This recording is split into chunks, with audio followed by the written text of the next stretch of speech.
What is going on, guys? Spywi here, and I just want to say thank you guys so much for clicking onto this video. It really means the world to me that you guys really are interested in listening to our thoughts and opinions on the Storytime animation community. Now, I want to put this up front. You guys may have different opinions than those that are voiced in this video, and that's fine. You're welcome to your opinion, and I welcome you to start a discussion in the comments section below.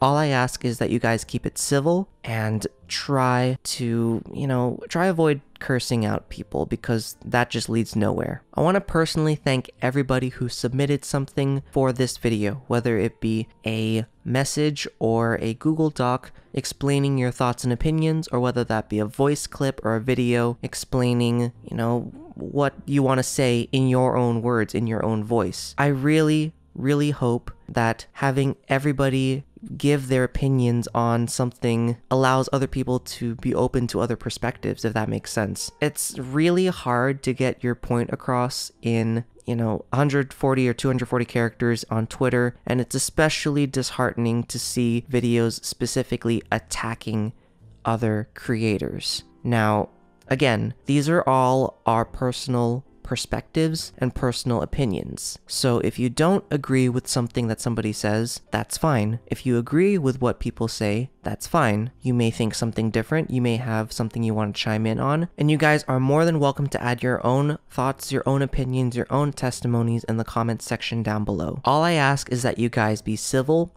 be friendly, have a discussion, no fighting, no curse words. Again, this is a discussion. I want people to be open to different opinions, different perspectives, and if you guys are going to be fighting, then we're going to be no better than videos that target other animators just for the sake of causing a fight.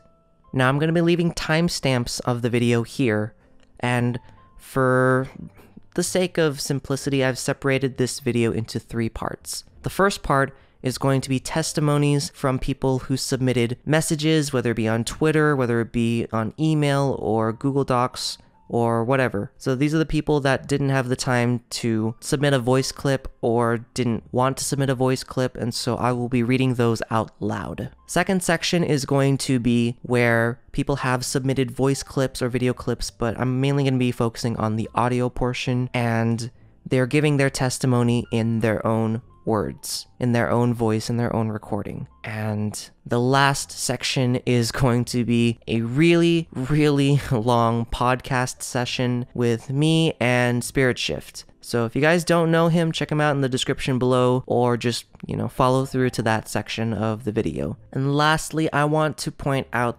it's just something that I just want to say straight up, is that there are no right and wrong answers here, okay? Again, this is a discussion. Some people may not have all the facts. Some people may have specific biases or opinions that, maybe they don't see the other perspective. Maybe they've never considered another perspective. Personally, there are things that showed up in this particular recording that I, was open to. I was open to listening to, and, I learned a lot of stuff. So be open to that, and again, do your best to stay, friendly. That's really all I ask for, is that you stay friendly, you stay positive, and point stuff out, encourage other people, listen to what other people have to say. This doesn't have to be a Twitter debate. This doesn't have to be, a video fight. This, I really hope that people will benefit from this video. So, without further ado, let's jump into these sections. Our first opinion comes from @TracyDraws2_. My opinion on the animation/art community is that there can't seem to be a day without people being accused of tracing and stealing, and people blocking each other because of drama. I think it's a rather odd community. John the Okami says, my Storytime animation community opinions. First point, small clones of the odd ones out. There have been a lot of people who have been doing Storytime animation, and people who criticize those people for being unoriginal. Most likely the reason for those is because of the odd ones out, obviously. He's the one that started the quote-unquote Storytime animation genre, and is well known for that. I think that kind of thing is silly because it is, well, it's one of the common genres on YouTube, like Let's Plays and parody videos. I think people who criticize should just focus on enjoying the content, not comparing people. Second point, collabs. This I have seen a lot. I see videos from small channels that feature popular YouTubers, mostly the odd ones out. I mean, I get they are making those kinds of vids for fun and that they are big fans of their favorite YouTubers, but I'm not sure how to opinionate this well, but I think people should collab when they need a variety of voices, when they make a scene that's related to their favorite YouTubers, or if they are friends with each other. They shouldn't do it for views or for popularity, or even for gloating, not that I've heard those kinds of reasons a lot. Third point, calling themselves animators. Some YouTubers, big and small, have called themselves animators, despite that fact that some of their animations consist of small movements, sliding around, changing size, etc. Well, I mean, those are technically animations, but to some people, they are not. It's most likely because to them, animation is done frame by frame. I guess it's fine to call themselves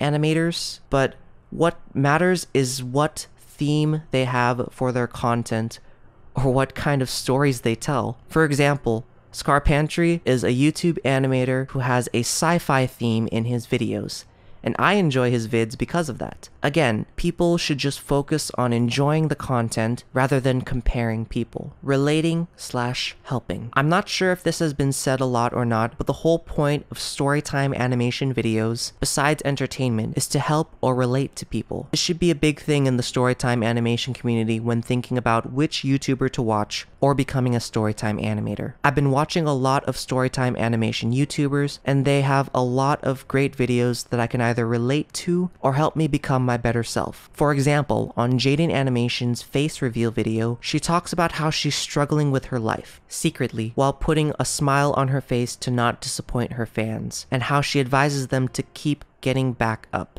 even at desperate times. This honestly made me cry because I know how she feels and realize just how important my life is. @Nathan Animates says, the Storytime animation community isn't that bad in my opinion. I mean, there's some people that aren't that good about it, and then there's the very experienced ones. I mean, I now use Google Slides and Sony Sketch, but I'll get some other stuff soon, very soon. I don't know how to do animation without using a screen recorder that places little buttons all over the place. @Ink_animated says, I think that the animation on YouTube is cool. Now there are more animators on YouTube and other social networks. Most of them are cool too. Many beginning animators on YouTube are very good at this. It gives people a chance to become what they want in the future. Everything should be given a chance in this, the main meaning of YouTube. It's Hero Time says, in my humblest of opinions, the animation community is one of the best communities on YouTube. It was an animator by the name of Scarpantry who first introduced me to the community. Thanks to him, I felt a part of something and was able to make friends with a lot of amazing people. Everyone was so nice and welcoming, and we all did our best to support each other. My time in the animation community was brief, but I can honestly say that it was one of the best online communities I had ever been in. Being an animator is a lot of work, and it's not for everyone. You spend days, sometimes weeks or months working on a project and pouring your very heart and soul into it. It can be very easy to overwork yourself if you're a single animator, and the lack of both sleep and social interaction can quickly become dangerously unhealthy. I speak from experience. Don't let your ambition make you lose sight of the important things in life, like your friends and your family. Cherish those things while you have the chance. Anyway, I'm not interested in joining the debate on what true animation is, because it's like trying to define what true art is. In my opinion, it all comes down to your frames per second, but as long as your project gives the illusion that an object is moving from one place to another, you're technically animating. Think of both animatics and full studio quality animations as different styles of art. The animatics are like pixel art, and the studio quality animations are like the photorealistic paintings that get hung in galleries. Both are mediums of art, and in the right hands, both are equally beautiful. Not everyone can make photorealistic art, and not everyone can create a masterpiece out of pixels. The same can be said for the audience's tastes. Not everyone likes pixel art. In fact, I myself am not a fan of photorealistic styles, but before you judge someone's work, just remember that it was made by a person who spent their time and effort to create and share something that they love. Even if you don't like the style of art, think about the person behind the canvas. It takes a lot to turn a blank canvas into a work of art, but it takes a lot more to show that work of art to someone else. Take care and safe journeys. Cab Interviews says, animation is the art of creating moving pictures. But who can tell you how many pictures you need to make a character move? There's no right or wrong way of accomplishing animation. It can be as simple or as complex as you'd like. And as the animation community has proven, it can be done in any style, manner, and at any pace you choose. And in the comfort of your own home. Anyone can be an animator as long as they have the patience and the passion. And the animation community is full of people who have both of these qualities.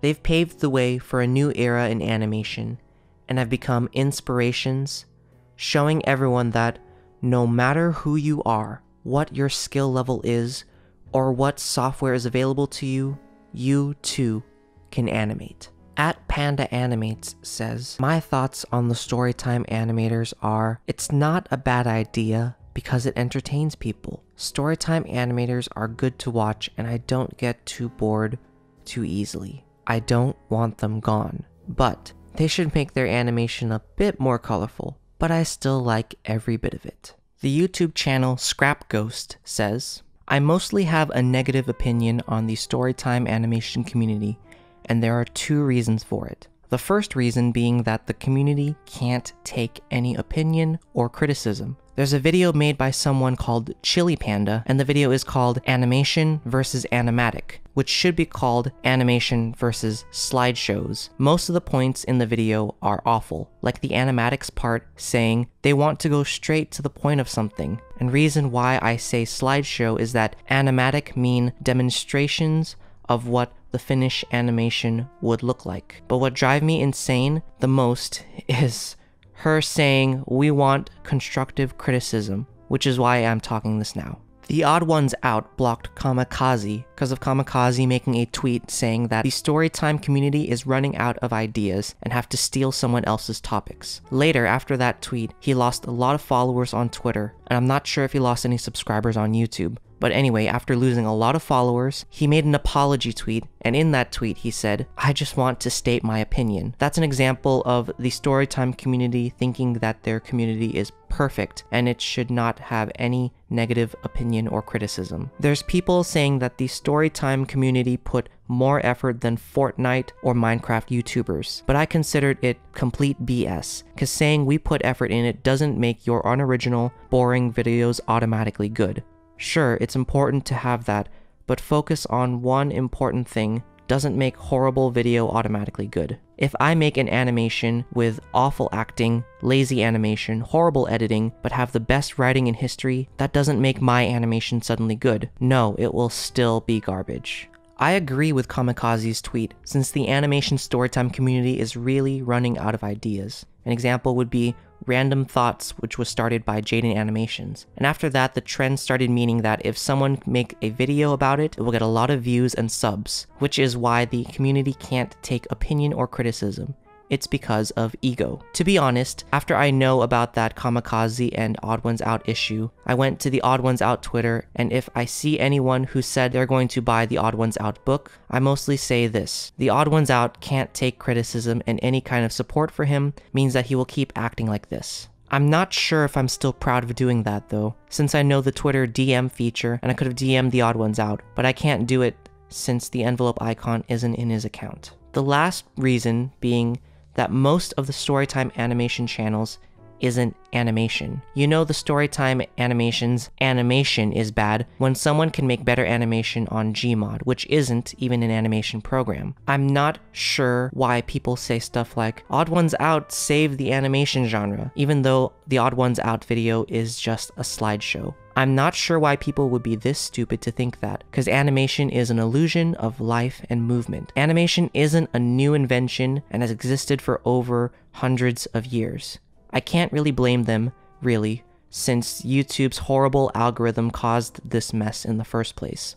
Well, to be fair, there are some animation channels that actually animates. I think YouTube is being greedy and evil by making the most exploitive algorithm, which leads letting clickbait videos so that they can make money out of it. Another reason why I think that the Logan Paul suicide forest, because YouTube knows that people go to the trending and share videos. So they put it on video on the trending tab and make a lot of money off of it.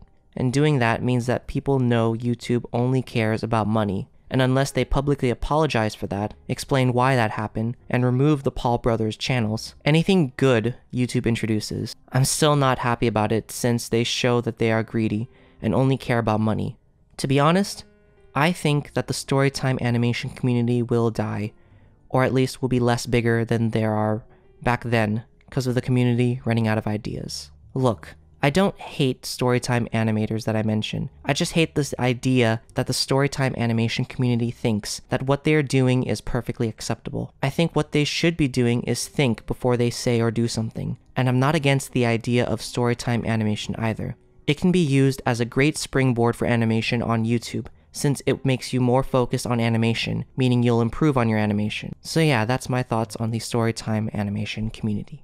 The Chib Chibi says, I have heard many opinions from other people about the animation community, be it negative or positive. Of course, we have the typical one, which is that it's not animation if it's not fully animated. I don't think I want to give my opinion on that because many people already have.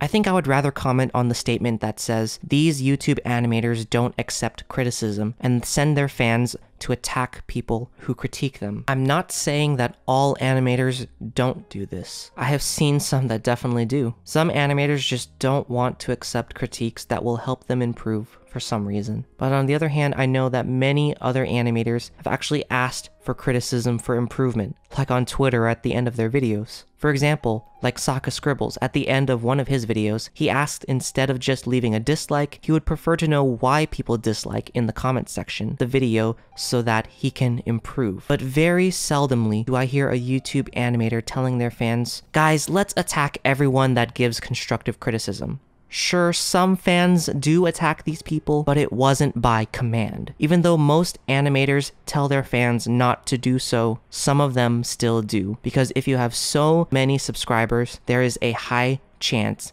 that most of your fans are not going to listen to you, no matter how many times you tell them. You can't control every single one of them. Hi, I'm the Mint Motion, and this is my opinion. I personally think Storytime animation is a bit overrated, but I don't blame it. I think it's the easiest and fastest way to make animation videos, and that is way better than not starting a channel or making a video at all, because people just have to start, right? But I think it's very necessary for animators to explore other kinds of animations to give color to the animation society, but still, it depends to personal favorite and preference. Yeah, that's my opinion. Thank you. My opinion is that this is YouTube and not freelancing for a studio. And YouTube videos have to be entertaining or educational. The rest are just extra. It doesn't matter how much time someone could spend on making a video perfectly animated if it's not funny or interesting. The perfect example would be my video with It's Alex Clark. I spent a lot of time on making it as cartoony frame by frame as I could back then, but it was just a lame and cringy video. And that's the other thing, it doesn't matter who you are collabing with if the video is lame. I think the biggest thing about animation for YouTube is that we make videos for anyone who randomly watches a YouTube video to have fun. And not only the people who knows what animation means and appreciate its quality. Because I talked with a lot of people in real life about animation and a lot of them didn't even know how long they take to be made. And also that frame by frame means each frame is drawn. So like if animations just magically animated themselves. And it wasn't just me, I heard a ton of stories from my YouTube friends who blew other people's mind when they explained how animation is. And it is true for other things, like painting. There are so many amazing and interesting ones that most painters make, and there are paintings that look like someone threw up on the canvas, which are professionally acclaimed and they are worth millions of dollars. But when most people look at them, they are like, they don't care about it, because it's not interesting. Professionals might be praising it because it looks like someone threw up on the canvas, while it's actually just made with a single paintbrush or something, but that just doesn't interest most people. Another great example is Casually Explained. His videos are amazing and he is super popular. For me, I just consider myself a comedy YouTuber. I've been mainly inspired by the old videos of James, where he was just talking about interesting stuff. And Jaswidman, who is Hungarian by the way, but he was just talking about hilarious and very interesting things, like a commentary channel. But he slowly added animated skits to visualize his jokes better. So I've been trying to do that with my videos, even though I fail at them. For YouTube, I don't think it's really worth tripling the amount of time it takes to make a video to fully animate your character just for the talking parts.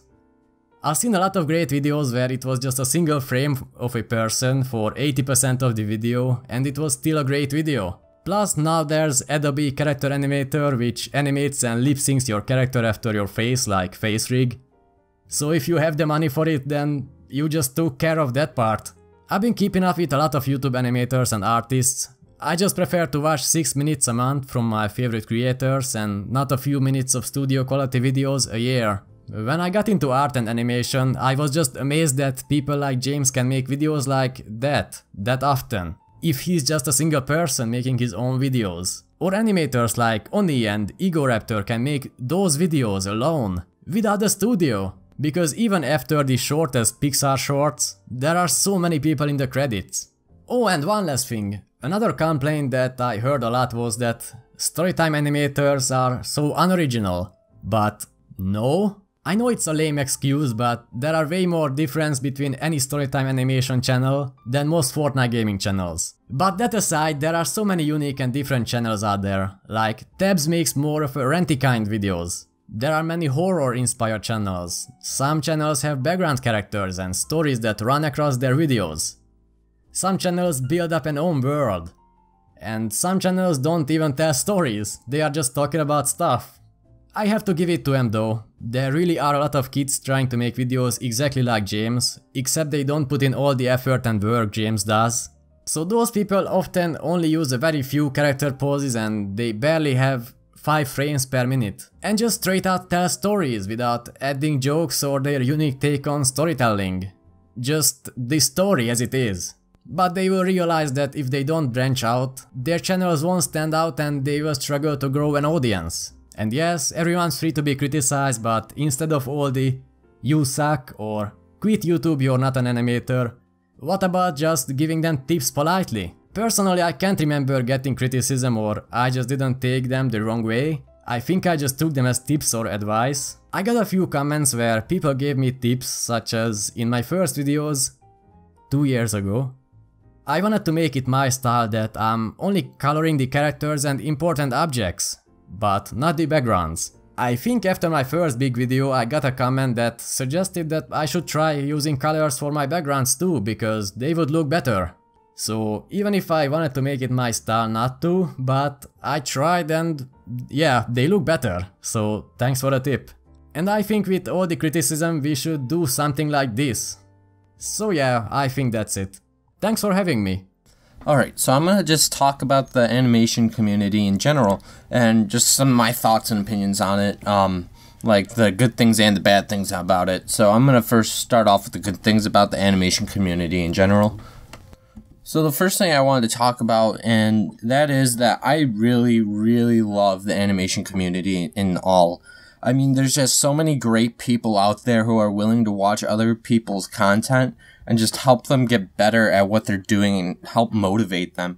And also, another thing I like is how an animator or content creator can make someone else's day who is halfway across the world just by telling a funny joke or just making a funny skit or cartoon in general.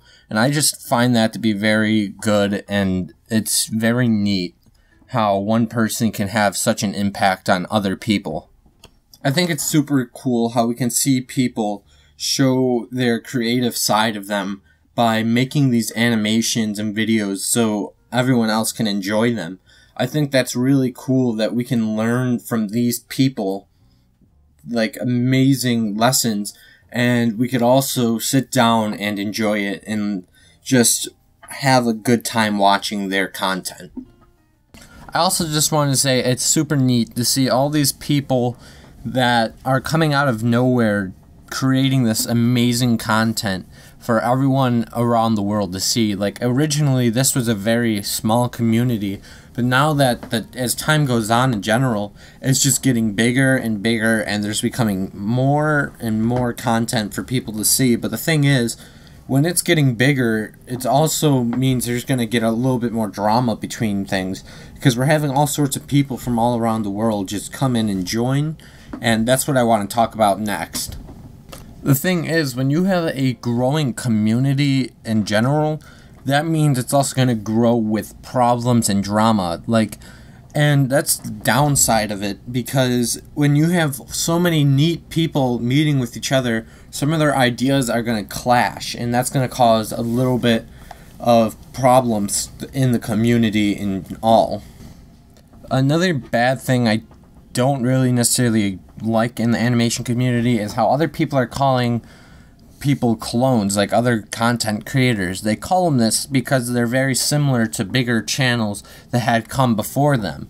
This happened with Jaiden Animations and Something Else YT, and I think it's still happening, but it's not as big as it used to be.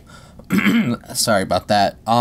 Where they were calling him a clone of Jaiden Animations because their styles are very similar, and they both have the classic white backdrops and just the no color, which, I mean, I'm fine with that, and I'm very fine with the fact that they're very similar, because they're each telling their own individual stories, which is great, because that's what they're supposed to do.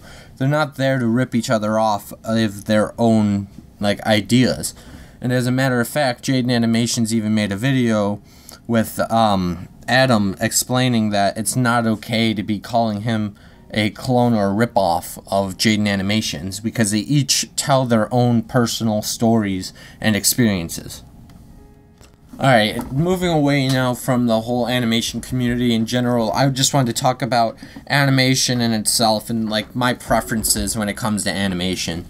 Overall, when it comes to animation, I use pose to pose and frame to frame. I use both depending on what I'm animating. I don't have a preference. If I'm going to use pose to pose, I typically use it in big complex actions. If I'm moving a character from making him do a jump over something, or maybe a cartwheel or something, I'll use pose to pose, so then I have an idea of where I'm going with this animation rather than frame by frame, because if I do it frame by frame, it might not look as good as it would be from pose to pose, because I don't really have an idea of where I'm going with it. But I use frame to frame when I'm making more unpredictable movements, such as a cloud of smoke or a fighter, or maybe a cape or something. I do it like that because those are more unpredictable, and they're not as so much where it wouldn't look as natural as if I was to do it by pose to pose. Alright, so the next thing I wanted to talk about was FPS, which is the frames per second or frame rate. Usually I animate at 24 frames per second just because it's standard, it's the default, and it works for me, and I have no issues with it. But most people use 24 frames per second or 12 frames per second. Usually I want to say it's more personal preference, but it really has to do with what kind of animations you're doing and whether or not there's going to be a lot of quick movements in it, and whether or not you're just going to have basic slower movements within the animation. I use 24 just because it's standard. I don't really have a preference when it comes to frames per second. Alright, so the final thing I wanted to bring up was the fake and real animation, as people would call them, because some have incorporated movements and lip syncing, which would be considered real animation to people, and then there's fake animation, which doesn't really incorporate as much movement but more storytelling and interesting drawings that are more pleasing to the eye. To me, I don't really have a preference of what kind of animation people use. As long as they're getting their point across and telling an interesting story, I am fine with that. Just, I feel the need that if you're going to do what people call fake animation, that you have to substitute the lack of movement with more details and like just a better, cleaner look to the character than with real animation, as people would call it, just because with real animation it requires a lot of work to redraw the same things. But with fake animation, you're able to like reuse pictures that you've already drawn before. And I'm not saying you can't do that with real animation, but you're able to do it a lot more easier with fake animation compared to real animation, as people. Alright, so before I go, I just want to say a couple things. I wanted to thank Spywi for letting me come and help out on this video, and I also just want to say, please do not hold any of this against me. These are just my opinions. I'm not saying you have to agree with me, but these are just my thoughts, and there you go. So now you know what I think about animation in general. Okay, so here are my opinions. You kind of asked the right guy, because I kind of do both. I do both animatics, like the ones out, and I do frame by frame, like this. Do do do do do do. Orange Justice is kind of a dead meme, but whatever. You have this playing in the background while I talk. So, frame by frame takes time, and as you know, the internet these days are like people who are not animators, who watch animators, are gonna be like, we want content, because like we want more content, because they don't understand like how much animation takes. They just like know like, oh, it's moving pictures, I'm sure it's gonna take like a quick sec, right? It's just like a vlog. They're just telling their story and drawing. That's it, right? No? Maybe? Yeah, I'm right, because I'm a viewer that understands life. Well, they're wrong about that. They don't know, but like, yeah, they want fast things, and that's why you see Wolfychu, you see the Odd Ones Out, you see many other people who just do pose-to-pose animation post more frequently compared to frame-by-frame animators like Rigmarole, there is Pymations, there is Hot Degree Demon. Like, there are many animators out there that do frame-by-frame and it's quality. But since we're Storytime animators, it's like, hey, the people want more, like they want more. They want me to put quantity over quality. Shut up, dog. Okay. Dog, I'm recording, dog. Anyways, basically what I'm trying to say here is that frame by frame is usually, like, for me, it's usually for the people who want to lay out a story, like a world where they live in, like a world, a world that, like, a fictional world, like, you know, those like old people, like the old animation styles, like there was Pokemon animation, like you make a parody of games, and then there is animation where it's their own episodes. There's, like, for example, Family Guy. You don't expect Family Guy or The Simpsons or South Park to do like pose to pose. You expect them in being a quality animation show that to be frame by frame, like perfectly smooth and great. But since we're just here to lay out a story, it's basically just like a vlog. Would you animate Logan Paul's vlogs? No. One, because of the incident. Two, because vlogs are really supposed to be like, hey, I'm laying out the story of my life.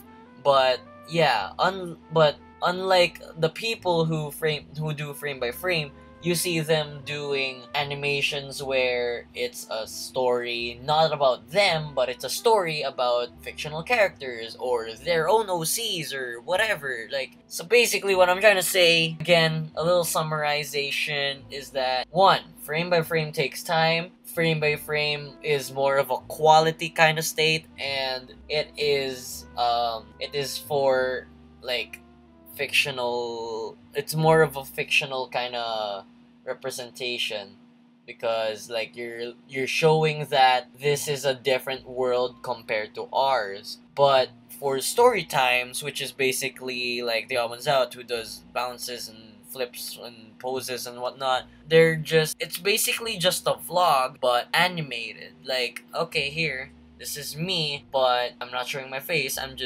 drawing with my character. My character is telling the story of my life in our world.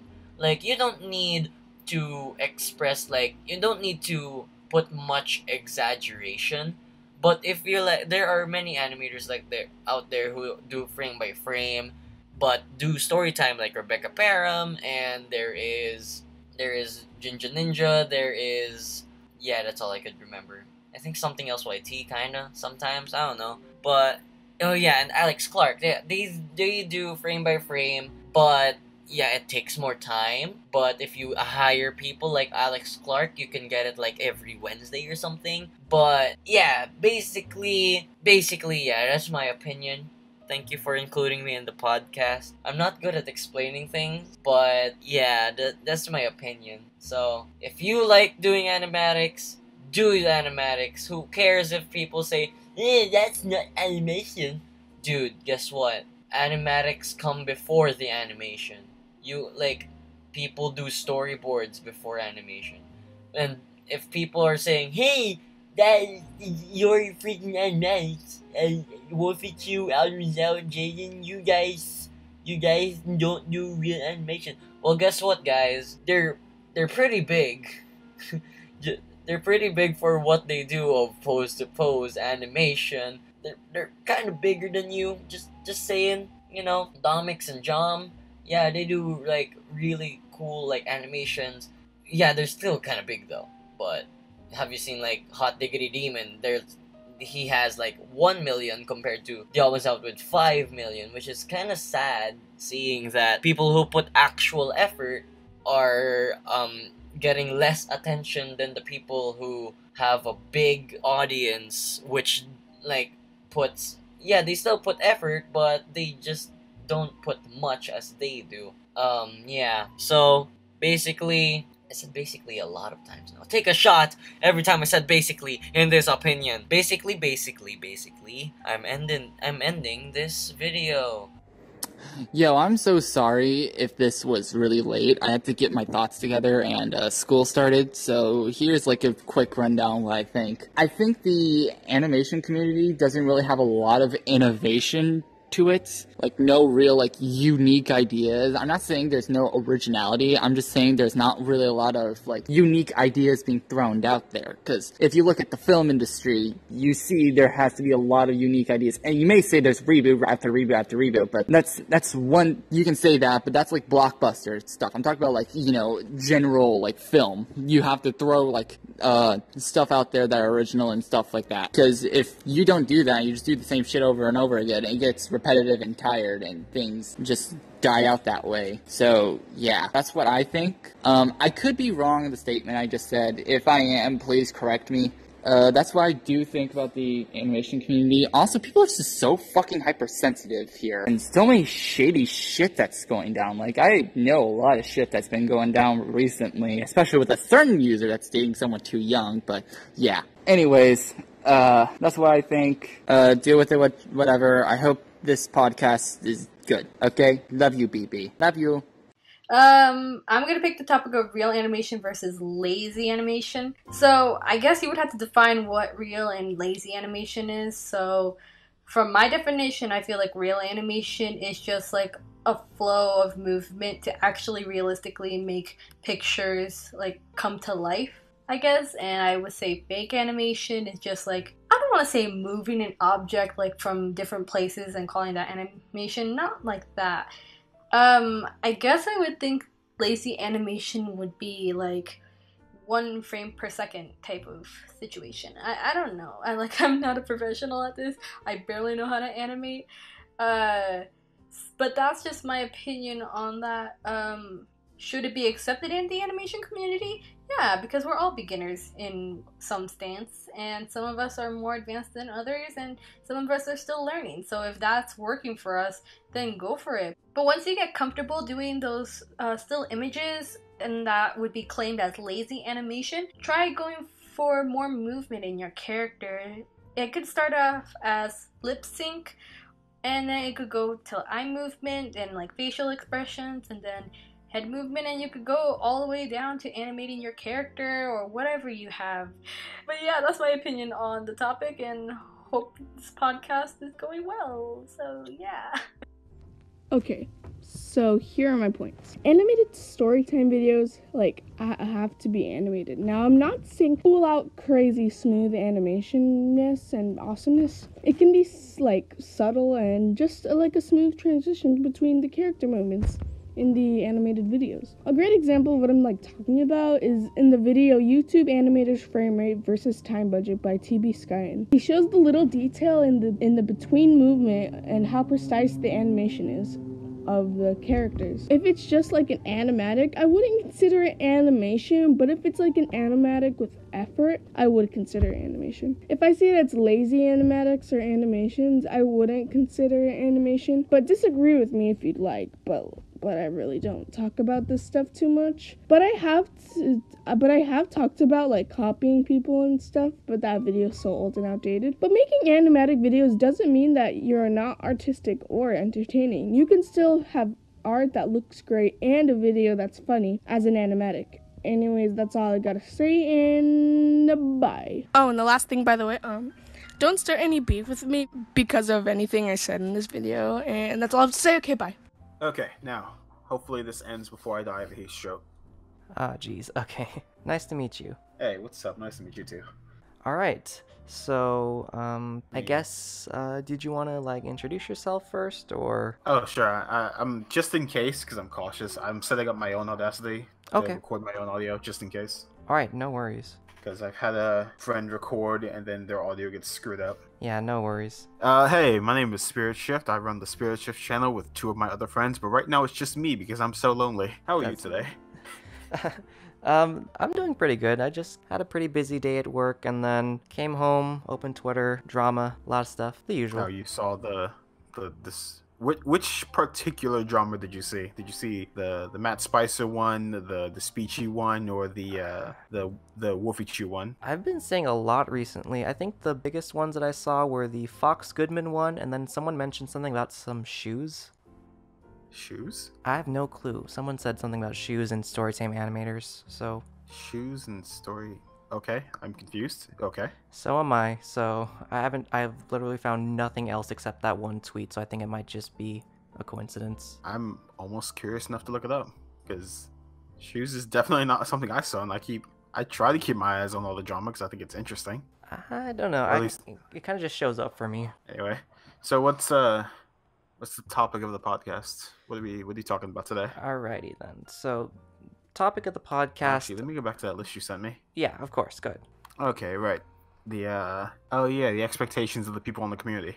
Right, expectations, opinions. I just kind of wanted, just a bit of a summary. I just wanted to get as many different opinions as possible, whether you are a Storytime animator or not, whether you animate frame by frame or do what people have dubbed the odd ones out thing, even though it's like domics, and I don't know, it's not particular to one person, but people just call it lazy animating. Oh yeah, I've heard of that. I do hear people call it the odd ones out style of animation, right. Which is just, really, it was way before, like, the odd ones out started doing it.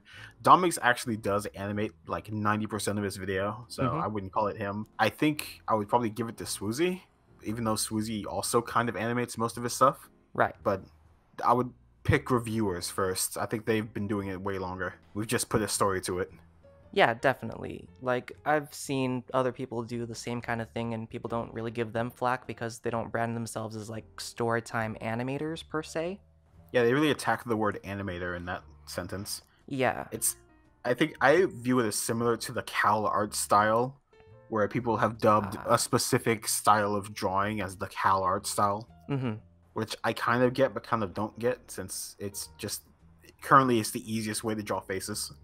Right. Especially if you're going for a style that everyone knows, which is another reason why I liken it to the Cal art styles, because the Odd Ones Out does it, and a lot of other notable people do it, it's easy and recognizable to do it. And it's really easy to put that out multiple times in a time frame that YouTube will accept. Oh yeah, definitely. I've had to do that with my own channel, like, who knows how many times. Yeah, so it's easy. Just make a set amount of frames and do them over again. Though, Right. and I don't want to flex my education too hard, but one of the first things we learn in animation is that there are two types, which is frame by frame and puppet. And it's universally accepted that puppet animation is the easier form. Right. Because once you get a set amount of pieces down, you can just keep reusing those pieces and building them. So that may also be another reason why people do it, because every time they do it, they get better and it gets easier. So yeah, and in regards to like reusing assets over and over again, even like when you're doing flash animation, people still use things like keyframe caddy or stuff in After Effects to get like the lip sync working, to get like the frame poses. So yeah, and Yeah. oh, go ahead. Sorry.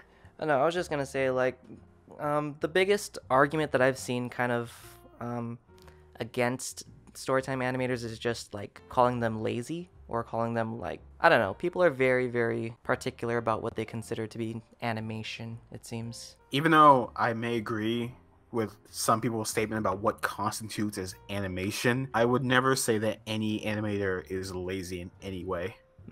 Because if you try drawing a picture, it takes time to draw a picture, and then say if you take a long time to draw a picture, then you have to do it again, and no matter what amount of poses you have, you had to take the time to draw that multiple times. Right. Like, lip sync in itself is a monumentous task, because you control the lip syncing by how much you talk, and if you talk fast, or if you talk a lot, then that's 80% of the time that it takes to make a video. It's like, I've done lip sync animation and I've done lip sync in the Bridge series, and both of them are, like I said, 80 to 90% of the entire project. I know that feeling. Anyone who puts lip sync in their videos is automatically labeled an animator in my eyes. Oh yeah, much respect for the people that do it for every single video. Yeah. And if you want further thoughts, even the Odd Ones Out is starting to put animation in his videos. So at what point are you allowed to stop calling him an animator? He doesn't call himself an animator. Like, he has never called himself an animator. Yeah, that is true. He's even commented on that exact fact, that he's never called himself an animator. And like, a bit of a tangent there, but I did like contact his business email asking for stuff like this, and he kind of said that he doesn't even do collabs anymore. But the biggest thing that he was known for is like helping out smaller creators with collabs. So it's like he's even pulling away from his own, like, I don't know how you would call it, like a description of his channel, I guess. Well, not his description, but how people have described him. Like, for example, when the Fine Brothers did a reaction video to his channel, I think it was mentioned somewhere that he collaborates with a lot of smaller channels to help them grow, and that's kind of what people know him for. I know. I noticed that he stopped doing that recently, or he's pulling back on it because of how big he's gotten, which is kind of regrettable, but I understand where he's coming from. It's like, you can't respond to every message that you get. You can't answer every comment, and at this point, you can't respond to every collab question that you get. Oh, yeah, definitely. I'm surprised he even responded to my email at all, but there you go. Yeah, the fact that he responded is also a miracle. Yeah. It really just makes me regret that I didn't start a couple years ago when I wanted to. Yeah, I was kind of more of the viewer of that era, but yeah, comparing then to now, like, his animations have gotten better, and he has hired people to help out with his videos. Same with Jaiden, same with Tim Tom, all these people. And it's just like... I haven't seen a Tim Tom video in a while. Yeah, I mean, I think he just put one out recently involving, like, David Dobrik or whatever. Oh, that's another piece of, like, drama that's been floating around in, like, the underbelly. Not as much as, like, Wolfychu. Wolfychu has been exploding recently, but there were people that were really upset at Alex Clark that he doesn't make his own videos anymore, that he just has a team of animators now. Right. Whereas he used to make them by himself. Right, I did see that, and people were saying something about, like, especially with, I think his username is Tanimato or Chris. People were giving Alex a lot of flack because, like, he doesn't credit Chris enough. Yeah, because Chris does a lot of the animation in the videos. Yeah, and then, like, I think there was one time where Alex actually featured a full animation by Chris, and then people were just, like, spamming the comments with a lot of stuff. Yeah, speaking of that, what are your thoughts on, I guess, animators who've done it solo until now, i.e. Jaiden, James, Alex, and then hiring support animators? Honestly, I think personally it's for, like, especially with Jaiden, it's more of a health issue than anything, because animators are known to stay up late, drawing, staying in front of a screen, not really seeing sunlight or eating. I know I'm guilty of that for a lot of different reasons, but... To date this episode, that video came out today, where she made that announcement that that's what's wrong. Oh, yeah. Man. Yeah, but as far as Jaiden, it's a health issue. As far as, I would say, Alex Clark mainly, it's become a business. And because it has become a business, does that negate the criticism thrown his way that he's no longer animating for the sake of animation, but he's animating as a business now? That really comes down to whether or not he's doing this specifically for money or if it's still his passion, I would say. I'm of the mindset that you can make money off of what you're passionate about if, like, you know, you really work for it, and if you need to hire a team of people to do some of the work for you, then by all means, like, go for it. I've been watching a lot of Gary Vaynerchuk and a lot of other, like, motivational speakers, and the way I see it is, like, he's just one guy, and yeah, he could make these amazing animations by himself, but for the sake of, like, the YouTube algorithm, the sake of time, the sake of having to run a Patreon, a merch store, a second channel, as well as collaborating with a lot of bigger YouTubers, it's really, really hard to manage all of that by yourself, I would say. No, I agree. It's just that my point there was to the level of Alex Clark, where it is like he's animating only like 20% of his videos. Okay. Does the content become less genuine, or is that negated by the fact that he's telling a story? I think that's what the meat of my question was. Okay. I think of it like this. So say that you start off in a restaurant as like a chef, and you build it up to like your name, where you take over the place, and like it grows so big to the point where you're not really in the kitchen that much. You're running the business side of things. I think it's kind of shifted in that direction. Yeah. Have you lost your passion as a chef at that point? You've gone from making the food to supervising another person making the food. I think at this point right now, I don't think it'll be an issue, but if it gets to the point further on where he's doing next to zero animation, then that's where it should become an issue. As of this point, he's still doing some animation, so like he has some leeway there, but it's like slowly falling in the eyes of people. So personally, I can't find fault with him because he buys his Animators pizza, and I'm a sucker for pizza. Oh, there you go. Yeah, you got. But yeah, there are people criticizing Alex for not being a solo animator anymore. And I think it's kind of unfair. I think it also has to do with the fact that his channel grew at the rate that it did. Same with Jaiden and James and whatnot. I didn't realize James had taken over Domix. Yeah, like, that was insane. Like, he had passed Domix in subscribers. I saw the Amazing's video recently where he named James the #1 like person in the community, and I was like, no, Domix is. What are you talking about? Immediately, you know, like a sensible person, before I commented, I went to check my facts, and I realized that James had like surpassed Domix a while ago. Yeah, it's insane. I wonder if I can't help but wonder if like all the collabs helped that, because now he's got all these separate fan bases that grew around individuals and kind of led them back to himself. I'm not accusing James of anything ever. Like I would not once believe that was his intention, but maybe a side effect of all the collabs he did, because most of the people he collabed with are now big-ish. It's just also he's got like the Fine Brothers, and it's just when you grow on YouTube, you grow at an exponential rate because now more people can see him. I don't know where I'm headed with this, but it's just an interesting thing to think about. Let me think of it like this. So I don't know if you watch like YouTube vloggers or people like Peter McKinnon, Casey Neistat, and whatnot, but there was a big YouTuber that I follow who collaborated with somebody who had like, I think like 3,000 subscribers, so like 1 million subscribers versus 3,000, and now the smaller channel is at like what, 300,000 as of today or something like that. And now I mean, it's no, go ahead. That exposure factor really does help, especially if you're getting exposure from a bigger creator, but it really comes down to like how often you collab with other people to maintain that growth. So in the case of Alex Clark, he's collaborated with the likes of, the first person that comes to mind is like Sugar, and then he's also talked about Domix in his videos, Swoozy, if I'm remembering that correctly.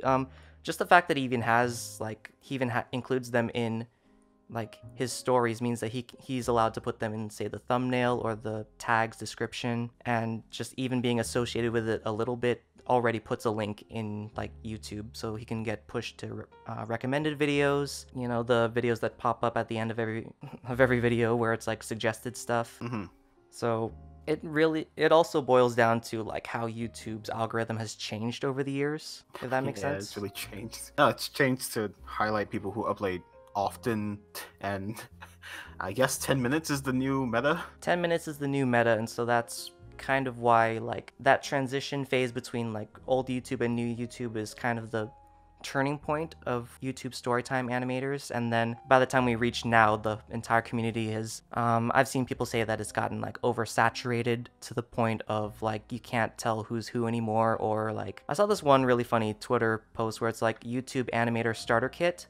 Geez, my connection disappeared.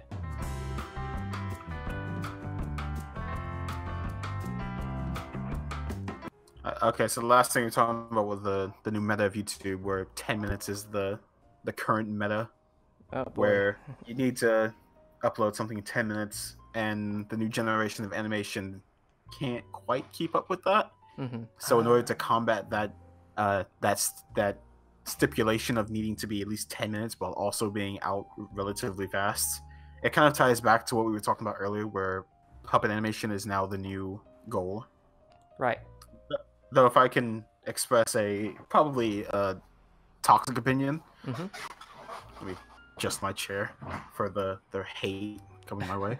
I think, you also talked about how the animation community is oversaturated, which I do agree. I do agree that at this point we're way oversaturated, because now I think we're entering the third generation of YouTube animators, where most of them are they're not copying, but they're heavily influenced by, I would say, the main three, Domix, James, and Jaiden, where it's mostly static characters talking with maybe mouth movements and such, which is fine. They'll grow. People will grow, but we are saturated now. And the toxic opinion of the only person that does the whole puppet animation character static talking, I think the only one that does it correctly, I think, would be Katzune. Hey, so cutting in from Future Spirit, I meant Chipflake.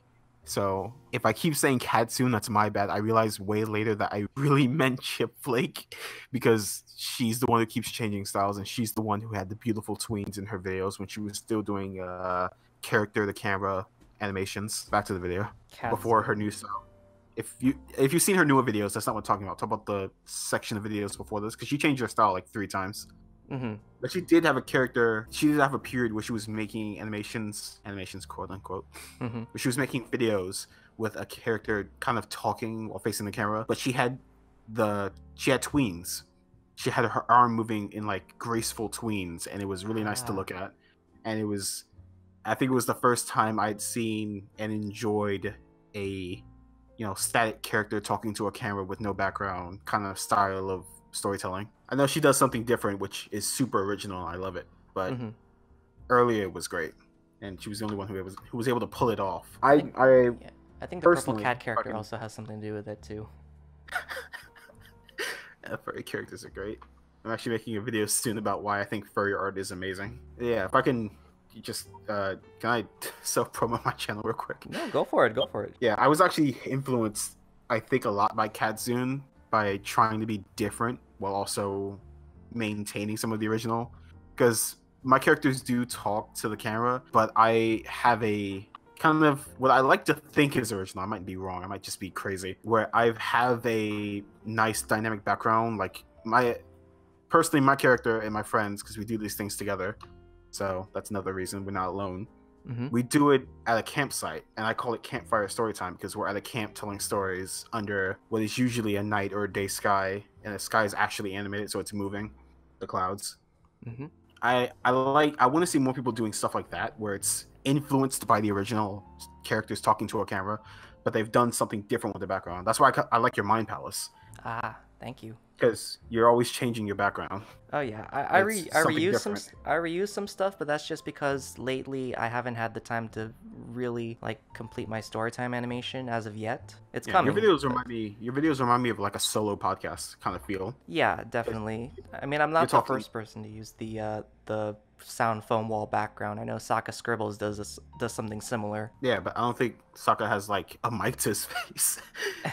Yeah, that was another thing. The microphone, it's actually influenced by my previous mic setup. I have a boom arm mic right now, but I used to actually have that mic setup. Yeah. So if we're oversaturated, I think it's because people keep seeing the same exact style of storytelling, which is stand in front of a camera, talk about a story, maybe say a lesson, and then end. Right. If you want to be an anime storyteller, be different, animate some stuff if you can. You don't have to. It's not a requirement.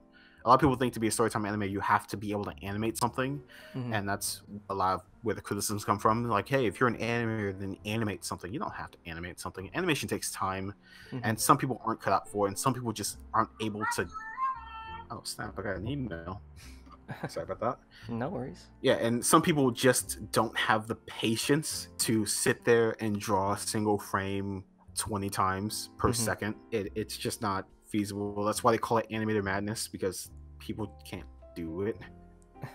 So yeah, animator is just the word we use to describe the community. Like, we're not all actual animators, and that's fine. That's completely fine. But if you're going to do the static character talking to someone, do something a bit different than no background. That's why people like Tabs or Maz, they add visuals during the story. Right. I know more people are doing that, but there's some people that still just kind of talk. And did you have anything you want to add? Because I actually have a tangent or a topic change that I want to jump off of. Okay. That's kind of related, but not entirely. Yeah, we're oversaturated, but we'll find our audience eventually. It just really takes time. And that goes back to the impatient thing, is like people are so impatient to quote unquote get it big on YouTube that they, basically harass the other big animators to try and, get a foot up. Yeah, I see what you mean. Yeah, but that's the only thing I wanted to kind of punch in there. So if you wanted to go on your tangent, go for it. Oh yeah, but before that, yeah, no, I see what you mean. Because we're oversaturated, people are trying to harass some people to get collabs and photos, which is, I think, part of the reason why James stopped doing it. Is because now people are harassing him because they're trying to get huge fast. And at times, because recently I got in touch with Maz, and I'm getting him in a video, and there have been points where I'm like, am I being annoying by messaging Maz so much? I wanted to ask him in a video like a month or two ago because I had a video idea I wanted to do with him. I was like, I don't want to just message him out of nowhere. That'd be weird. But yeah, I can see why animators have, or at least larger animators have, kind of closed themselves off a little bit, is the exact reaction to the oversaturation of everyone under them. Yeah, definitely. On a small tangent, on a very, very small tangent, it's really the same in large-scale animation, because everyone who used to grow up watching cartoons are now the ones making the cartoons. So the cartoons that are being created now are reflections of the ones that they saw as kids. And you can notice a lot of modern cartoons are influenced by anime. Which I think is really, really cool, personally. But now you have a lot of oversaturation in that department because everything is inspired by anime and nothing seems to resemble what it used to be. Oh yeah. I wish I could name a few examples. I think I want to name a few examples, but not much. I know Star Vs is heavily influenced by anime. That one definitely. I know Steven Universe is influenced by anime. Steven Universe and Gumball come to mind. Oh, Gumball is amazing. Yeah, it's fantastic. To date, still think the best cartoon on Cartoon Network currently. Yeah, Gumball is influenced by anime. There was an entire episode dedicated to it. Yeah, there's quite a few. If I had the time to think about it, I could list at least a dozen more. But yeah, on my actual tangent, what are your thoughts on storytellers that aren't part of the animation community? Like, I'm gonna just throw a name out there, Luna, if you've heard of him. I think I've seen the channel, but I haven't fully watched it, or I don't think I've actually clicked on a video. Like, they're kind of, I would put in the middle area between animated storytellers and vloggers, or just storytellers in life. But yeah, there's people who, like Luna, will put on, I don't know, random gameplay or random whatever. At first he was using CSGO, now he's using Fortnite. Just whatever visual to keep you entertained while he's telling a story with just audio. And my question was, what do you think of them? I think it's this. I don't know. That really reminds me of like those tutorial videos that also have like CS:GO and Fortnite playing in the background. I thought those were weird. Those are weird, but at the same time, they're strangely like You relaxing can't take to your eye watch. off of them. Yeah, it's like something's constantly moving, and so your eye has something to watch rather than looking at a static screen the whole time. So it works. It's just not for everyone. Yeah, hate the lack of, while you're telling what very well could be an interesting story, but it's just the lack of visuals that people are criticizing. And I just think it's an interesting thought project to place them in like the middle between vloggers and animators. Okay. And it's just something I want to hear your thoughts on. Between vloggers and animators, I mean, because they don't videotape themselves, so they can't be labeled vloggers. Because it's not a video log, it's an audio log. And if anything, it's an audio log. Okay. And they're not animators because they're not putting anything of their own animation or not. So I put them in the middle. I think it kind of leans more towards like, I want to say like in sort of in a direction of podcasts, if that makes sense. That would, yeah, no, I agree with you. Thinking like that, it would be that if there were more than one person. Right. Like if I cut out all the animation from my videos and it was just me and my two friends talking about our stories, then I would 100% label that just a podcast. Right. But because I have animation and video, then I'm a part of the community. Yeah, so that kind of leaves it in a bit of a gray area because it's not one or the other. There's like multiple ways that you can look at it. Because I would 100% consider podcasts just be its own thing. On the side note, do you think podcasts are getting oversaturated? Yes and no. Yes, because now that long-form content is starting to become more and more popular on YouTube, Storytime animators are, like, some of them I know for a fact are seeing that, like, hey, it's not viable for me to, like, be making these, like, short animations, so, you know, something that's long-form, something that's quote-unquote easy to make in theory for them. So, you know, podcasts that are, like, 30 to an hour long makes sense in terms of, you know, their channel. For me, I would also say, like, no, because there are people that take the podcast formula and completely, like, turn it on its head. A good example would probably be something along the lines of, like, I don't know, there was a video that I think Moz put out, which was, like, just him and a bunch of the other kindergartners talking and joking around. It's called the Voice Chat Podcast. Right, and that one, I believe, has, like, a lot of really good moments there. I really do kind of miss the kindergarten. I think it has sweet opening animation. Yeah, I don't know. I kind of hope he resurrects it because it's a good community podcast. You can get like big and small animators to be on that thing. I think because it's called the kindergarten, that it'd be perfect for hosting very small channels. Yeah, definitely. I mean, that's where I first discovered Pantsless Pajama, or PJ Doodles. Which is great. But yeah, okay. If we're done there, on to the next topic. If you want to cycle back to drama, have you heard, what are your thoughts on the Wolfychu drama? Which part of the Wolfychu drama? I haven't exactly, like, dived into all of it. I know there's one about her real voice and whatnot, but that's, like, the biggest one that I know about. That is the one I'm talking about, because I know there's drama about Spywi and Max and Matt Spicer and Fox Goodman. I really don't think Fox Goodman is that interesting, because yes, he's a copy channel. That's exactly what it is. There's no doubt in anyone's mind. The issue here is whether or not he's denying it, or have denied it in the past. But I feel like Wolfychu is way more interesting. Okay. Whether or not that is her voice. My sole opinion on that is, for people who think that Wolfychu's voice is fake, look at Laddie, listen to Laddie, or listen to Megan McCarthy. Either of those two, and then say, oh, you know, Wolfychu's is fake, but the other two are real. Because, like, really? If Laddie can have that kind of voice, and Megan Fox, if Megan McCarthy can have that high of a voice, because her voice is actually higher than Wolfychu's by a few decibels, then I don't see how you can think that Wolfychu's voice is faked. Man, geez, I don't think, like, those people who are saying that it's fake have ever watched an anime with like a high-pitched girl voice. Because I know I know of voices that are like that high or can be pitched that high when talking, just like naturally. So I'm just like, I don't know. That's literally my only argument against like people. There are some people who argue that it's not just because it's high, but it's also a combination of her voice being that particular pitch, as well as her entire persona just being something she fakes, which I think is probably the bigger one. No, I personally think, I mean, yeah, it could be fake. Does it really matter?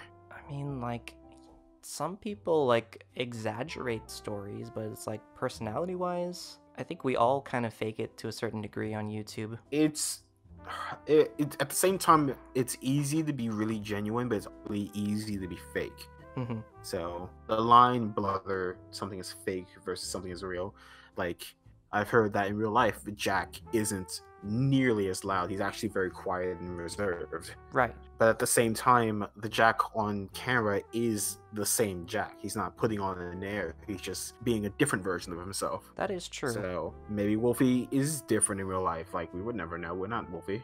We don't know what she does. Yeah, of course. But I'm just confused as to why it's such a big deal and why so many people I've seen are making videos on it. Like, I've seen like 5 in like the past couple months. I think it's more of a matter of like mob mentality, if that makes sense. Because I see that a lot on Twitter. Like, one famous person gets called out for something and suddenly like everybody's rushing in to hate on that person. And so like people are seeing that, oh, making these I hate Wolfychu videos or like what's wrong with Wolfychu videos are getting popular, so I should jump in on that trend. This is like the ice bucket challenge gone wrong, basically. I remember the ice bucket challenge.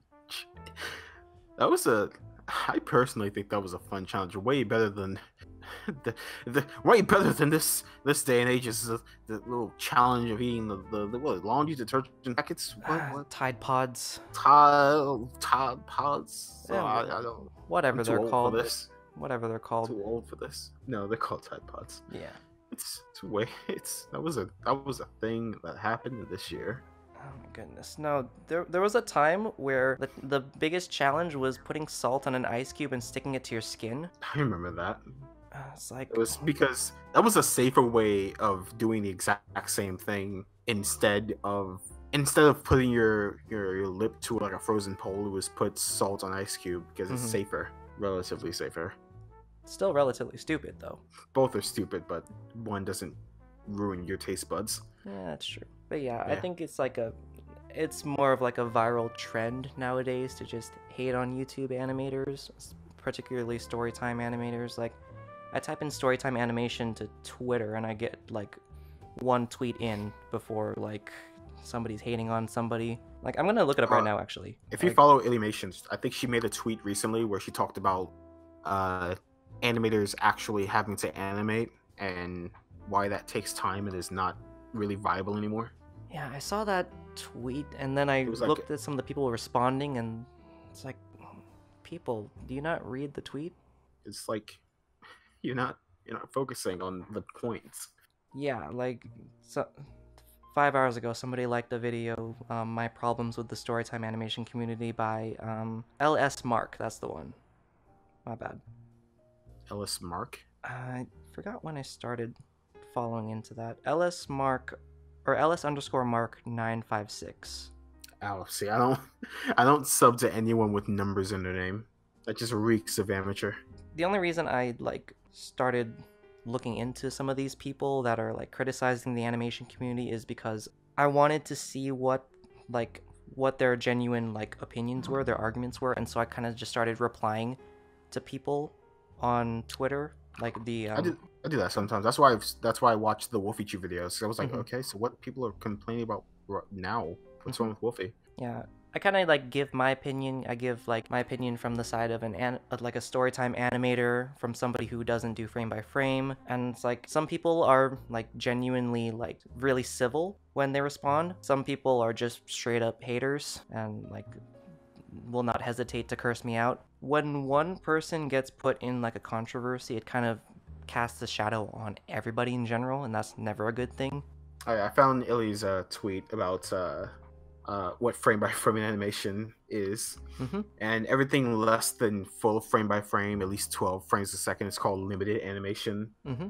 which, surprisingly enough, is what the Flintstones, Pop-Up Girls, most old cartoons like He-Man and Mega Man are Yeah, called definitely. limited animation, and most YouTube animation can be considered limited animation, which I think is interesting. It's nice to give it a name finally. Mm-hmm.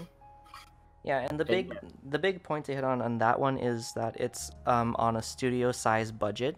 So yeah, they're limited, but a lot of their stuff is also outsourced, which is how they're able to get like multiple episodes out like really fast. I also personally think time is the biggest factor. Like, as YouTubers, if you want to be anything on this channel, time is really not something you have unless you're doing it purely for passion. Mm-hmm. If you're doing it purely for passion, then take as much time as you need. If you've seen what's his name, he makes really good animations. He's part of the Stickman community, the Stick Fighter community. Hold on, let me see if I can find his name. Oh, Alan Becker is not who I was gonna say, but it's 100% someone I mean. Like, have you seen Alan Becker and his Stickman versus Animator series? I have seen those videos. Yeah, Alan Becker is 100%. It's really someone I mean when I was not who I was looking for, but the exact kind of person I was looking for. Mm-hmm. Someone who does them because passion, and he has another job, but he does them because he loves doing it. Mm-hmm. Or Pymations, who's already got a following and he's got his own source of income, so he doesn't need to upload constantly.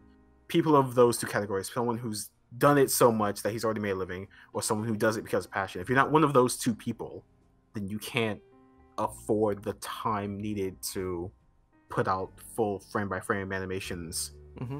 of significant quality, like, repeatedly. And to expect an animator to do something like that in any way, shape, or form is really just greedy and unfair.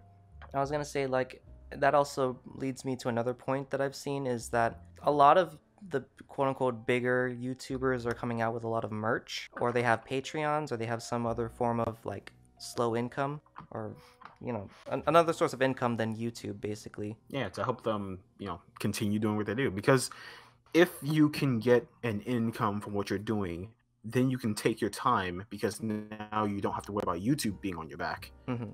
If YouTube is the only way you can do it, then you have to be quick and snappy. But if you have merch or Patreon, which I think Patreon's amazing for doing it, Mm-hmm. a Patreon and coffee. No one talks about coffee, but I think coffee is equally great.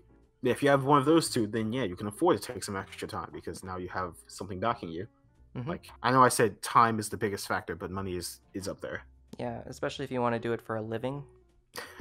If you want to do it for a living, you need, like serious quantities of both of those things, time and money.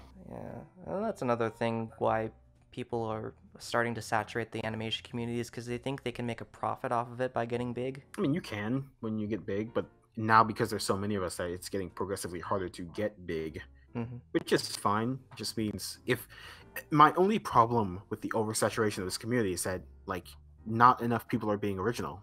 Mm-hmm. Not enough people are trying something different, and I really am not trying to step on anyone's toes here. Not a lot of people are cut out for doing it, but they're trying anyway. I respect that they're trying, but some people don't know when they're just not cut out for doing it. Some people may have half of what it takes. They can tell a good story, but they can't get the art. Mm-hmm. So they can't jump on train. And some people are really good at art, but just aren't interesting as people. That's a good point. Again, really not trying to step on anyone's toes, but as Yeah. a dose of being realistic, like, I worry sometimes that I'm not interesting enough as a person to be able to tell stories, despite my art being pretty good. So yeah, some people, if more of us can be original and try something different with how they tell the animation story, I think the oversaturation is fine. It's like, we have so many Let's Players, like, we have an overabundance of Let's Players, but then you have the Let's Players who are amazing with their editing. Mm-hmm. Like, if I could name a few, I think Tear of Grace is really fun with his editing.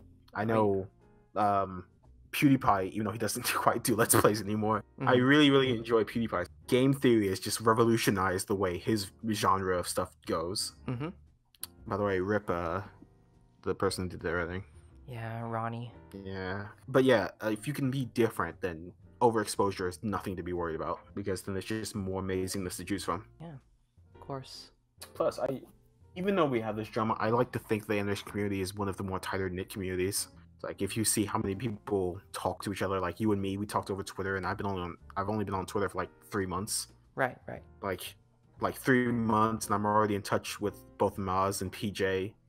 It's like I do want to thank James for not starting the community, because I think Tabs is owed that credit for kickstarting the community, but James being the one to start the whole reach down the ladder and help the person below you up kind of thing.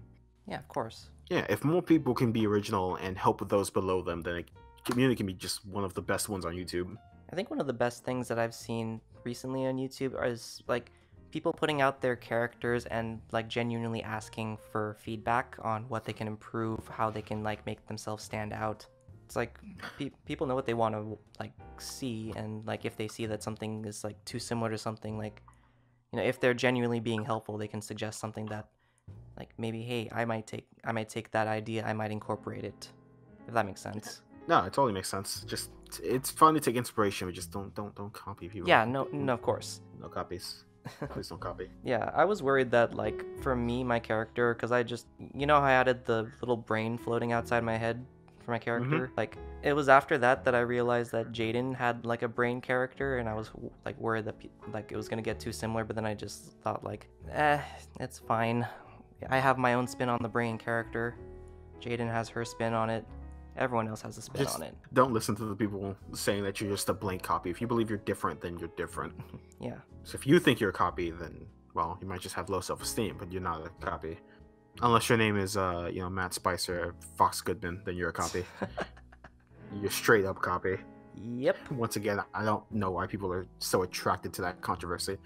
I also don't quite know why people are all about Matt Spicer and Fox Goodman the same person. I mean, so what if they are the same person? What does that change? I understood if one or both of them were someone that was deep into some controversy, like, hey, he shot his wife on stream. Oh my god, it's the same person. It's just two clones of the odd ones out. If they're the same person, then okay. So what? Yeah, so what? So I keep going back to that. I just think it's really stupid. No, that's perfectly fine. It's relevant to the topic anyways. Was there anything else? We talked about the varying drama that goes on, and I gave my thoughts on the oversaturation. Well, let's see. We've got a lot of opinions, but like just expectations in general when people are starting out a new channel, like it cycles back, but like you're starting a new animation channel, you're thinking like, I want to, grow a following, and so it's like you're expected to have good stories, you're expected to like maybe lip sync, you're expected to have good like transitions or like background pieces, and that's something that really like throws off a lot of new animators. It's like I've seen two different mindsets where it's like they're really hell-bent on copying every single thing that all the other like bigger YouTubers did to make it big and kind of mash it together, or it's like they get completely turned away from it and just like stop after like 1 or 2 videos. When I started, like, I think it would have been, technically I made this channel last year, but realistically I started in October. My only expectation was, hey, I want to do something different, but I also want to still tell stories. Okay. And for whatever reason, I had this weird expectation of myself to try and have a moral at the end of every story. I realized really quickly that I didn't have to do that. I never once had the expectation that I had to lip sync, because by that point I had already done lip syncing for a couple of videos, and I deemed it to be a huge time sink. So I was like, I'm not gonna lip sync. Maybe it will in the future, but not right now. I personally took advantage of the fact that expectations for someone new are low. I don't think expectations for new animators are high. I think people put expectations on themselves, and the expectations that you put on yourself is often higher than the ones people around you put on you. Like, no one expects someone new to be really, really good off the bat. Like, no one expects your art to be the best. And thinking that really is just going to depress you and make your own expectations higher on yourself. So if I can switch this to advice for new animators, go for it. And this is gonna sound pessimistic. Don't aim too high. Don't aim so high that you burn yourself up. Allow yourself to aim within your strike zone, where you think you can hit. If you want to do just a static image talking to a wall, then do that. You gotta start somewhere. Everyone's gonna start somewhere. I feel like I said this earlier, or may have contradicted this earlier, but if you're just starting out, take advantage of the fact that you're new and make as many mistakes as you can, because when you actually start getting a following, then the expectations start growing, and then you're not allowed to make mistakes. But if you're starting out, make all the mistakes you want. Like, try everything. Like, and this is me pouring out my channel again. I'm not only doing Storytime animations, I've also done other kinds of animation. I've done the for exposure video where I animated the for exposure texts by Star TV, and I forgot his name, but he does them on Twitter. If you've seen the for exposure Twitter, Right. yeah, I've animated those, and I think that's really good, and I feel like that's an untouched genre. So I'm gonna do more of that. Explore. Don't just do storytime animations, or if you're gonna do storytime animations, do something different.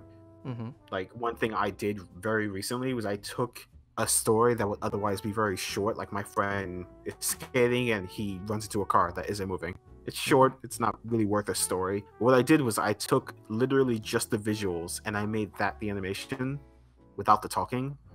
Even though it's short, I think it's fun to watch.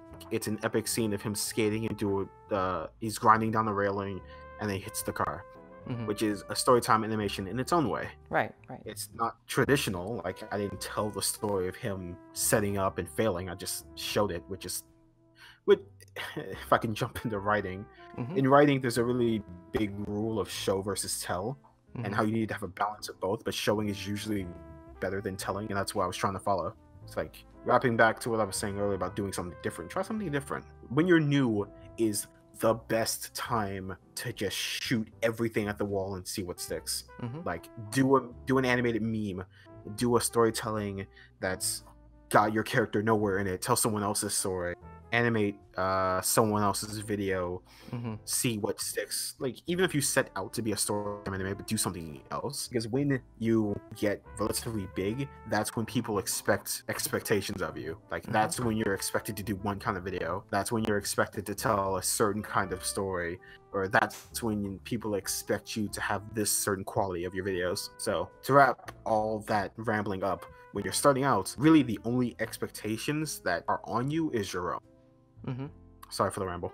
Yeah, no worries. That's a lot of really good points you hit on there. Yeah, because one thing I learned not even when I started the channel, when I'm still in college, last year in my animation class, is I learned that I like to aim too high. I learned that I have these grand ideas and projects, and oftentimes I won't be able to carry it through because I'll lose motivation partway through, or I don't have the skill level required to try that level of grandiose thinking. So I put such high expectations on myself. It's like, hey, I'm really good at art, I should be able to do this. Whereas, hey, I'm not so great at animation yet because I haven't animated enough, I can't do this. And then I'll end up with like a half-finished project that I'm disappointed in myself in because I failed to meet my own expectations. So that's where that came from. But yeah. Okay. Yeah, I think we covered a lot. How long was that? Let's see. I don't know. Yeah, I paused my recording partway through, but mine's about 45 minutes. Let's see. I have Audacity open. We've been on for about an hour and a half, I think. That's good. You can cut that down to about 45 minutes. Yeah, of course. I am going to be adding a lot more stuff, and that's another thing that I wanted to transition to a little bit is, like, certain people, they didn't want to put in voice clips, and so I just had them send their thoughts in, like, a paragraph form, and I was going to read it on stream or on, like, audio and kind of cut that down. But if you don't mind, I kind of wanted to read a couple of them that sent in already, if you wanted to hear some more thoughts. Yeah, sure. Okay, so this first one comes from Animatrix _X. Oh, the Animatrix. Yes. So they said, my opinion is it's growing fast, which is good, but maybe some need to wait. Because a lot of content is relatively same, and it's kind of hard to tell if people are doing it genuinely or if they're doing it for views. Regardless, if you want to do storytime animations, make sure you find a way to differentiate from others so you stand out and not cope people as much. Yeah. Do you remember a couple months ago when the Random Thoughts bandwagon was going? Yeah. And if you typed in Random Thoughts animation, you'd literally see dozens of the exact same kind of thumbnail because that was the joke. Mm-hmm. The joke was that it'd be a random thoughts video blank version, and it was the exact same kind of thumbnail, like specifically the exact same. Oh yeah, and like even copying like I think it was Jaiden's format of thumbnail. Yeah, it was they were copying Jaiden's format because Jaiden copied it. No, Jaiden started it, and then James copied it, and then a lot of other people copied it. Yeah, and then it kind of just spiraled from there. Yeah, I feel like I'm gonna do it right now. Actually, look up random thoughts. Can't spell thoughts. I keep spelling it as thought. I'm sorry. This is your stream. It's all right. Yep, it's just random thoughts by Jaiden, and then you see Aiden, Adam, Jordan, James, Spot, Dappy, Brody, Luke. Oh, Luke. Square, Iron Wolf, Animations, Noid. Yeah, it just goes on. It just goes on, and more or less the same format of thumbnail. Yeah. It's amazing. Oh man. Like I think like in terms of originality, there's one that I found that's like I don't know if this is the exact process that they use, but you've heard of chip flake, right? Oh, I love chip flake. Yeah, I think at some point I saw like a behind the scenes thing where it's like some of the stuff is actually drawn on paper, if I'm not mistaken. Some of her videos? Like the background story bits where it's like it looks like I just realized I said Katzune earlier. I meant Chip Flake. She's the one with the beautiful tweens. And I feel bad now. If you can do me a solid and cut this part in back there. I will definitely do that because that's gonna be like a big chunk of the video. I know. Hey, so cutting in from Future Spirit, I meant Chip Flake, so if I keep saying Katsune, that's my bad. I realized way later that I really meant Chip Flake because she's the one who keeps changing styles, and she's the one who had the beautiful tweens in her videos when she was still doing character to camera animations. Back to the video. Yeah, no, because thank you. No, I was thinking like, did Katsune do tweens? But it's just like I don't remember because I didn't watch a lot of Katsune's older videos. So yeah, no. Chip Flake does her, I think, animations on paper now. It's really cute. Yeah, at the very least, that is something that is like completely original at least from my circle of animations that I've seen online. Like I don't know how like. She's also redone her opening, and it's great. Oh yeah, it's completely like in the same scribble art as well. So. Yep. But yeah, there's a lot of good animators that also have like really good like editing as well, whether it be like I don't know, cutting between specific scenes on beat with the soundtrack, whether it be like, you know, amazing like visuals, or somebody like say Scar Pantry who went completely in the opposite direction and went for a 3D animated background. I thought that was great, the 3D animated like inclusion. I've been waiting for a 3D animated storyteller to pop up, and Scar is in the right direction. He is going in the right direction. It takes a crap ton of time to do, but honestly, like, he's having a blast doing it, so. Like, I've practiced 3D animation. I know backgrounds are way different, but as far as character, the only real hard part of 3D animation is making the character. After you've made the character and the texture and the costume, everything else is way incredibly easy. Oh yeah, definitely. So I'm really surprised that I haven't seen a 3D yet, unless you count Hot Diggity Demon. Oh yeah. If you count Hot Diggity Demon, then I guess we already have one technically, but he's more of a review channel. I mean, like, some people would argue that like people that do source filmmaker stuff would be considered animators as well, but I mean, like not so much Storytime animators, but it really depends on how how gray area you want to get. Most unless they're doing like actual animations, like the only one I don't watch a lot of source filmmaker. Like if it's something like Rainbow Factory, if I can throw something from the Brony fandom into the mix, I think most source filmmaker animators are meme animators. Like they make meme animations.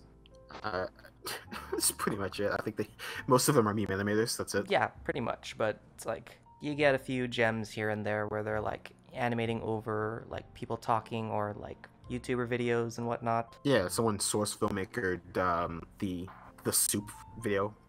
Yeah. So again, soup. It's like really gray area. It really depends on how specific you want to get, and that's a point that we already touched on a while back. So. Oh no, I 100% consider them animators. Yeah. I wouldn't call them not animators. Like, it 100% animation, and it takes time and effort and dedication to do it, like memes specifically. That's also a point I'm going to touch on when I eventually make my furry art video about how most furry art is used in meme animations. But yeah, no, the meme animators are definitely animators. They're just not storytime animators. Yeah. And I'm waiting for a 3D storytime animator, like Source Filmmaker or whatever. Yeah, we'll get there eventually. Somebody's gonna break through. Hopefully it happens before eventually I plan on being super different and going back to, what's the name of my 3D software? I have a 3D software, it's really popular. And I was gonna use that and make a character and use that to tell one of the stories just as kind of a joke. So hopefully it happens before then, so I don't plan to do that for at least a year. But yeah. Yeah, definitely. I feel like we tangented from the... Anyway, the comment you read is pretty much a lot of the points we hit on. Be different.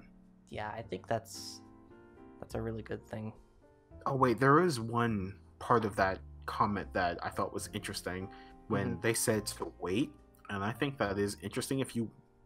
Normally, I highly go against waiting, because I feel like the more you wait, the more time you lose, where you could have been gaining subs.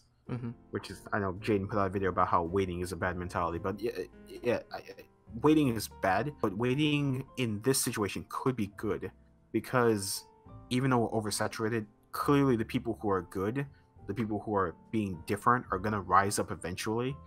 And if you wait to do your own animations long enough, the people who are good and are different are going to pop up, and then you could take inspiration from them. You wouldn't be able to be compared with the first, I guess, second generation animators, James and Jaiden. You wouldn't be able to be compared with them because you'd be taking more inspiration from, I guess, what would be the third wave. So I think that's interesting. I still don't condone waiting. I think waiting is a terrible idea, but it's an interesting thought. Yeah, is there another comment? There's a couple more. One of them I kind of want to save for its own little audio clip because it's one of my friends. But there is one that I found which is more of a testimony than anything. From Ava is a Kiwi. Okay. By the way, if I'm talking too much, please tell me to stop. No, that's perfectly fine. I'm more of a listener than a talker, so I like hearing people talk. So okay. Yeah. I've also been told I talk too fast. I mean, like, I know how fast I talk, and lip sync is a nightmare for me, so... Alright, so, Ava is a Kiwi says, so the animation community. At the end of 2017 and constantly growing throughout 2018, the animation community is really leaving its mark in YouTube. Now, to start off with, the main age group to really join in on this community is mostly quote-unquote young. What I mean by young is normally ranging from 11 to 17. Now, I think it's just amazing to see all these young people who know they can't draw or know they don't have the talent, and see them get inspired by all these bigger animators and think, hey, I think I'll try this, it seems fun. And they go out of their way to buy themselves all the expensive equipment such as drawing tablets, microphones, laptops, desktops. I don't blame all these people for having very similar art styles. Why? Because yes, they're all looking at the bigger animators, but also because they just need something to go off of, like a base, so they can learn and build up their own style. And maybe after 2 years, if they even plan on going that far, they'll probably have their own unique style. I think that's 100% true. It's very...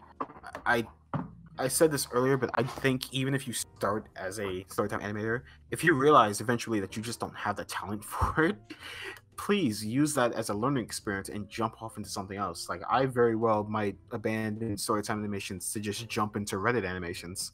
I might just like animate Reddit posts, since that seems to be doing well on my channel. Or maybe I'll just jump into memes, since the meme is currently my hugest video. Like, it dwarfs everything else. I broke YouTube's like boundary for monetization with that one video alone. Dang. It was amazing. Yeah, definitely. Like, for me, I found that a lot of my demographic is like really young kids, and so like I started the terrible jokes videos with like a bunch of my friends who like telling cringy jokes, because let's face it, like I have like 2 cousins who like say those types of jokes every single day, and they make me laugh because of how they present it. And so like I think it's a good niche. I just need to figure out a way to like get, I don't know. You need to find a way to express yourself in that niche while also, I would say, being true to what you want to do. Pretty much, like for me, it's like I started doing YouTube because I wanted to kind of branch out and like improve my social speaking skills or public speaking skills. And so I don't know, it's still a learning process for me, and that's kind of why I've been experimenting so much and changing all my background, changing my character, just going in a completely different direction with where I normally started. And like even my first video, like my editing style like hasn't really changed that much. It's really just like using stock images to get my point across, but it still works. Yeah. Like all the textures on my most recent video, those are all stock images, stock textures. I don't know. We're finding our way. We're finding our little niche to eventually grow. Yeah, I think a large reason I would say a semi-large reason the community is oversaturated right now is because we've just hit the generational gap where anyone who's been watching the Animators at this point are old enough to be drawing on YouTube, and a large percentage are in the middle of finding their own way. So it appears that we're oversaturated, but really we're just in the same loop YouTube goes through every, I would say, 8 or so years, where whatever's popular gets copied immensely until people eventually branch off into something.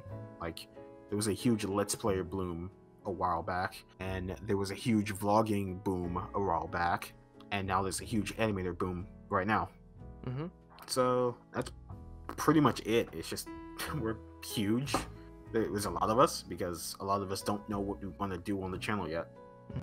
I love the fact that animators are still trying, despite the fact that YouTube is like literally trying to kick us under the rug. Yeah. I think it's also like the little encouragement that we get from, or not just little, a lot of encouragement that we get from said bigger animators, like Jaiden's video on, you know, burning out, for instance. Like, you get a lot of people who get inspired by that kind of stuff, and at least I know from like specific YouTubers, it's coming from a genuine place because they've been in our shoes. And so like, I don't know, I just hope that people don't take it the wrong way. I mean, people probably have, but I hope that the larger people don't ever stop reaching down to help people below them. Yeah, definitely. Like, I understand with Jaiden and James because of how busy they are, but I'm just happy like that the next generation is helping like the third generation. I do kind of miss the first generation. Yeah. Where YouTube was actually helping animators. He's like, hey, check out this sweet original animation by this person here. Yeah. Times have changed. Times have changed. Sad. No, I do still like the second generation. Yeah, definitely. So one thing I do hope, if I ever get the chance to ask a larger set of animators, is you haven't been on Twitter a lot recently, right? Not recently. There's been a meme going around called YouTube Dating Sim, where it's just putting YouTubers in the style of a dating sim, usually Doki Doki Literature Club. Oh, that's what that was. Yeah, and I think maybe you saw my tweet where I put myself in the image, but I really kind of want to try that and make that a thing. I want to try getting a couple of like preferably larger people, but I've got a set of volunteers, preferably larger people, and put them into a dating sim and just have that be YouTube Dating Sim Animator Edition. And if I can get lines from them to just help that'd be great. Honestly, if we're looking at like the current generation of YouTubers, like our animation style really fits a visual novel like a little too well, don't you think? Oh, 100%. So if this actually grows into a big thing, then geez. Yeah, get your foot in the door for that. Yeah, who started that, by the way? I don't know. I know someone did. It's just like... I guess you could say technically the Game Grumps, because they did Dream Daddy, which is literally just... It's just YouTube Dating Sim with, like, different faces of the YouTubers. I mean, yeah. Let me see if I can track down where it came from by tracking the hashtag. Man, I think I saw Wolfychu do something. I just like glanced at Twitter once and I saw that. I was just like, It's pantsless pajama. In fact, I remember seeing this exact post. I can to her. I command all my animator friends edit their character stills and send them to someone who's willing to put them in a potential dating sim. I always played that game. Gosh dang it! And then Emirichu did something, and then PJ actually did something. Then Rebecca Chan did on it, and then Rebecca Chan coined the hashtag. Oh my gosh. So technically, it was PJ. Otherwise, you can just say it was Rebecca Chan. Oh man, I just saw the picture that PJ posted. I'm just like, holy crap. Now it feels like I should have done more effort, but at that point I just finished the meme for Mouse. I didn't have the energy. Yeah, so now you know who started it. And if something happens, then I would 100% be willing to do that and actually put that into a video. Yeah. I don't know, I have 5 people. Maybe I'll just do it now. I mean, you could. Anyway, anything else? On the note of the visual novel thing, if you can figure out how to make it like a choose your own adventure type thing, like the Who Killed Markiplier series, where it's like you have a bunch of videos linked together. I want to hurry and finish my current project before I delve into anything super serious like that. Yeah. I guess anything else you need my personal opinion on? I don't know. Did you have any like closing thoughts that you can say in like a couple of sentences? First of all, sub to Laddie. That's the first thing. First most important, sub to Laddie. Second most important, sub to me.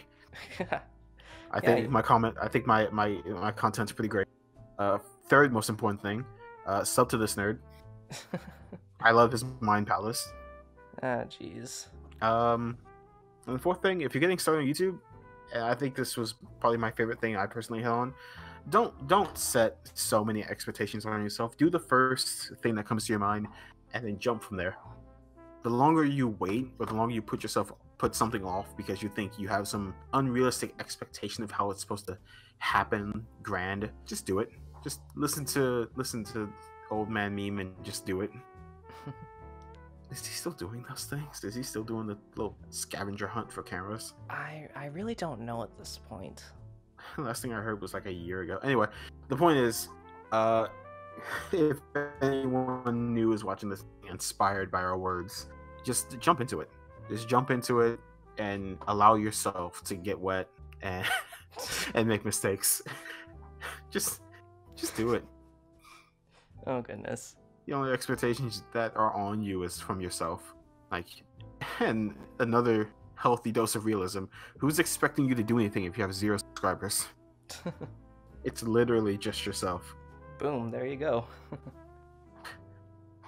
I'm sorry to break your heart, but if you have no subscribers, then who's expecting you? Who's expecting anything of you? I'm sorry if I depressed you a little bit, but yeah, those are my closing thoughts. Just do it. Just jump into it. Do you have an outro you want to do? Or do you want to just close it off? Don't catch on fire. That's what I say at the end of my videos. Mine is like really long because I say it for pretty much every single video I do, like reaction video, animation, or music. If anything, I would say leave a comment below because likes mean nothing to me. Just, I love comments above everything else. Yeah, and if you guys like disagree with us or have a differing opinion, or you just want to throw your hat into the ring, like leave your comment down below. We'll read it. We'll hopefully comment back. Well, I'll comment back. I don't know about you. I'll definitely comment back. Especially if people are calling me, hey, you suck. Wolfychu's voice is fake. Are you mad? You insane? Oh, man. I don't know how many comments you get per video, but I hope that's one of them. Where they just call me out for thinking her voice is real. I do think her voice is real. I've met too many people with high-pitched voices to think her voice is fake in any way. Okay, I'll end it off with my outro then. Alright, cool. So, thank you guys so much for watching. Hope you guys are having a fantastic day. God bless, and I will see you guys in the next video. Bye-bye.